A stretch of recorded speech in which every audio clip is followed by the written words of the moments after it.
जब बाबा साहेब भीमराव अम्बेडकर जब 5 साल के थे तब उनकी माता श्री भीमाबाई का निधन हो जाता है। माँ का साया सर से उठा ही था कि कुछ सालों बाद जब वो सतारा के स्कूल में पहुंचते हैं तो उनको जूट की बोरी पर बैठकर पढ़ने पर विमर्श किया जाता है, मजबूर किया जाता है, सिर्फ जातिवाद के चक्कर में।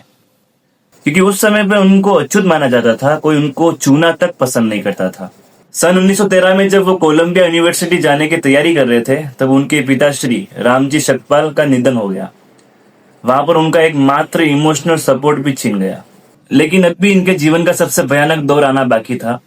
साल 1921 से 1925 के बीच में महज 4 साल में इन्होंने अपने 3 बेटे, एक बेटी और एक बड़े भाई को खोया। कहते हैं कि राजरतन उनका आखिरी और एक लाडला बेटा था, लेकिन पर वो रुके नहीं। अपने निजी जीवन के दुखों को उन्होंने सामाजिक आंदोलन में बदल दिया और ठीक 2 साल बाद 1927 में वो महासत्याग्रह पर बैठे लोगों को पीने के पानी का हक दिलवाने के लिए।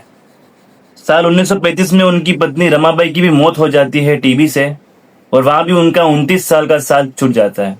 अपनी पत्नी की अंतिम यात्रा के कुछ ही महीनों बाद उन्होंने येवला में धर्म परिवर्तन की बात की और दलित आंदोलन की पूरी दिशा ही बदल दी। साल 1947 से 1951 बाबा साहेब खुद सीवियर डायबिटिक्स थे। कहते हैं कॉन्स्टिट्यूशन ड्राफ्ट करने के दिनों में बाबा साहेब के पैरों में इतना दर्द रहता था कि वो ठीक से खड़े भी नहीं हो पाते थे। लेकिन उन्होंने उस दर्द में भी दुनिया के सबसे बड़े संविधान की राफ्टिंग कम्युनिटी का नेतृत्व किया। और जब बात महिलाओं के अधिकार की आई तब इन्होंने हिंदू कोड बिल के लिए लॉ ऑफ मिनिस्ट्री की पद को भी कुर्बान कर दिया।